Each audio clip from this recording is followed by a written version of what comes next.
Bonjour à tous, je vous retrouve aujourd'hui pour une vidéo qui est un petit peu inhabituelle puisque je voudrais partager avec vous une expérience que j'ai faite récemment et qui est proposée par Bernard Werber sur sa page Facebook. Il propose actuellement une méditation guidée qu'il appelle une hypnose, mais une forme d'hypnose très agréable, et je crois qu'il utilise le mot touristique, pour emmener les gens en fait à l'intérieur d'eux-mêmes, dans une autre dimension de chacun, qui permet d'obtenir des informations qui sont vraiment très précieuses. Et vous allez voir pourquoi. Donc, moi, j'ai trouvé que c'était une expérience extrêmement transformatrice, libératrice et en même temps très légère. Il y a quelque chose de très ludique où on part en voyage en mode explorateur en fait. En plus, il est accompagné par une jeune musicienne qui semble tout droit sortie d'un film de Harry Potter, en fait, qui joue de la harpe. Et c'est un instrument, une mélodie, des sons, des tonalités qui sont particulièrement bien choisis pour accompagner dans cette exploration, ce voyage intérieur. Je sais il dit qu'il va en faire un spectacle qui sera disponible à partir du mois de septembre, je crois, à Paris.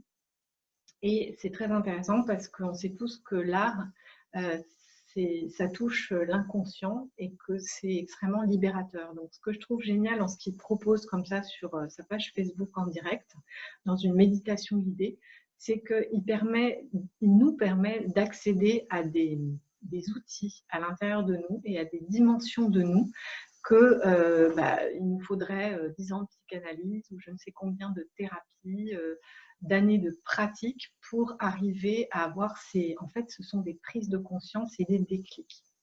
Donc, comment ça se passe? À chaque fois qu'il fait une méditation guidée, il invite à choisir une thématique, c'est-à-dire à poser une intention d'aller recontacter une vie antérieure où on a vécu quelque chose d'agréable. Donc, il parle de vie où on a vécu un grand amour, où on a eu énormément de joie, ou alors une vie où on s'est enrichi spirituellement, où on a été très éclairé, ou bien une vie où on a été un inventeur, où on a été un explorateur, enfin, des choses qui sortent un petit peu de l'ordinaire, mais surtout qui sont agréables. Et donc, à l'occasion de la dernière hypnose collective à laquelle j'ai participé, j'ai posé l'intention de recontacter une vie qui allait me donner des informations, qui allait m'éclairer par rapport à ce que je vis maintenant dans cette vie-là et dans cette période-ci. Et donc, j'ai eu des informations extrêmement riches et précieuses parce que, bon, d'une part, la première chose, c'est que ça permet de voir que l'on peut aller dans son inconscient, aller explorer dans son inconscient sans avoir de capacité surnaturelle, sans avoir besoin de suivre une technique particulière, compliquée, ou bien sans être dans un état modifié de conscience, puisque là, on est simplement dans un état de relaxation, mais à tout moment, on reste conscient de ce qui se passe et il guide très bien là-dedans, puisque il balise le terrain pour que chacun reste en toute sécurité et en pleine conscience dans cette pratique.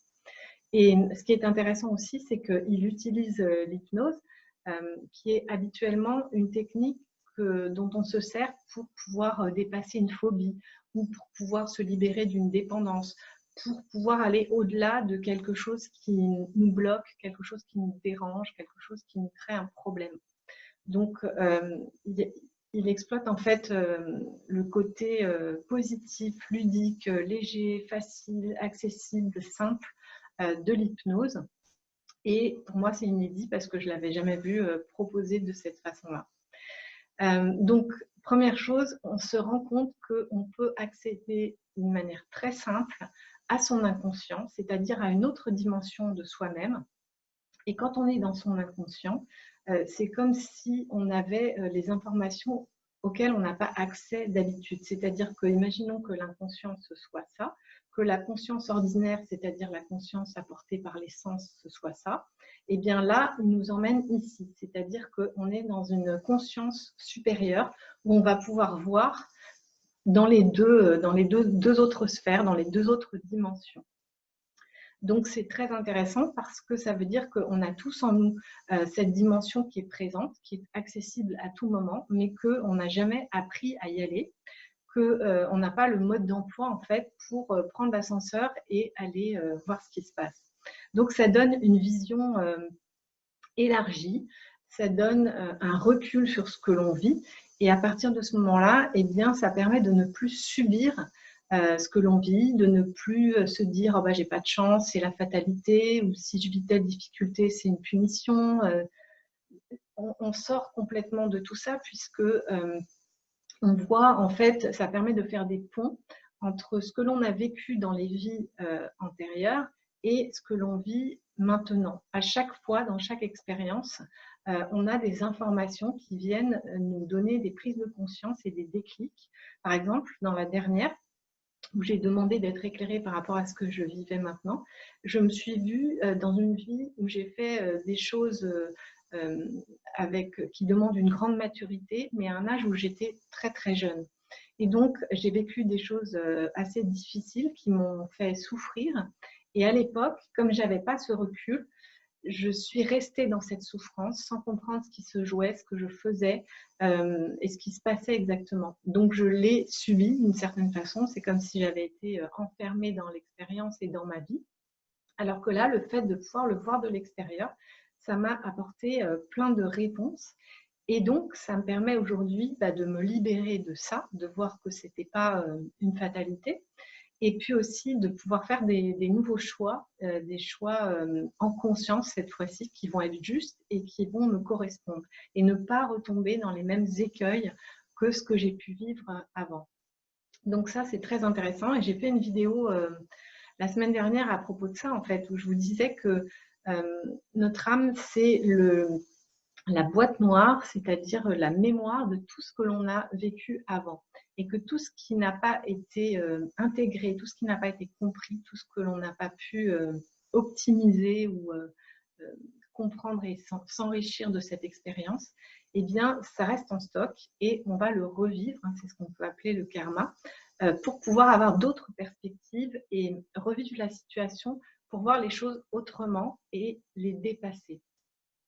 Donc, dans notre destin, il y a le karma, tout ce qu'on n'a pas compris, tout ce qu'on n'a pas vu, tout ce qui a été source de souffrance. Et il y a aussi le dharma, c'est-à-dire que dans l'expérience que propose Bernard Werber sur une thématique de choses agréables, on va aussi recontacter tout ce que l'on a fait de constructif, de positif, là où on a pu s'épanouir.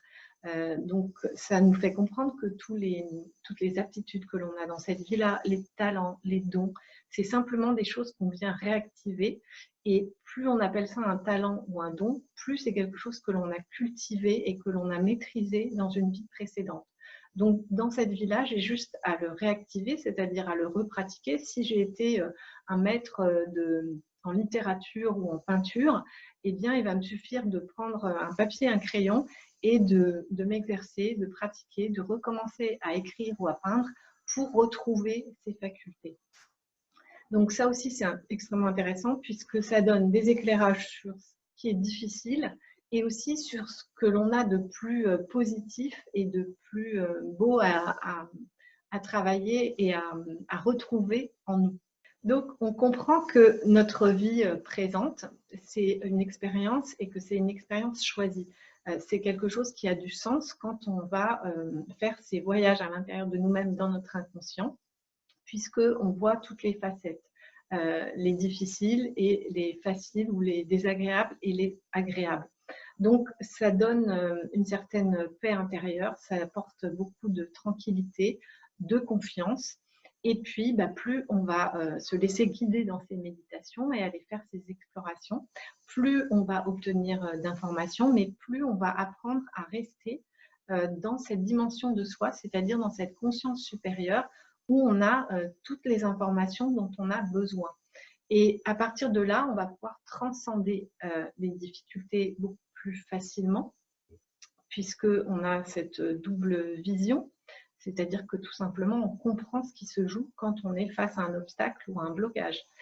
Et donc, on va pouvoir transcender les choses et on va pouvoir éviter de recréer de la souffrance. Parce que si on ne comprend pas ce qui se passe et qu'on ne voit pas ce qui se passe, on va tout simplement dire « oh ben, il m'arrive ça, donc j'ai pas de chance, c'est la fatalité, et puis j'y comprends rien, et j'ai mal, etc. » Donc cette confusion et ce manque de connaissances, ça va être un cercle vicieux qui va nous plomber, c'est-à-dire qui va nous tirer vers le bas. Plutôt que d'aller vers notre conscience supérieure, on va aller encore plus bas dans notre inconscient.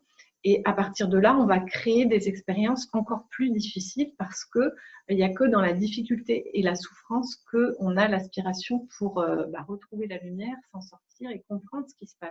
Donc là, en fait, c'est comme si on faisait une autopsychanalyse ou une autothérapie. C'est un petit exercice ludique qui est extrêmement libérateur et qui est source de guérison, en fait. Et qui permet donc à la fois de transcender ce que l'on vit, d'apprendre à rester dans sa conscience supérieure, c'est-à-dire dans la partie de soi où tout est possible, puisqu'on peut transcender et on évite de créer ce que j'appelle des souffrances inutiles, puisque comme vous venez de le comprendre, quand on souffre, c'est pour pouvoir se dépasser, pour pouvoir aller plus en profondeur, pour s'intérioriser, aller chercher les réponses.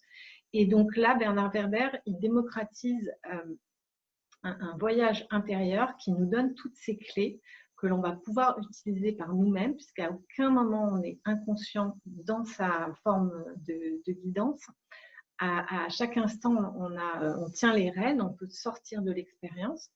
Et donc, on reste complètement libre et dans sa pleine puissance, en fait.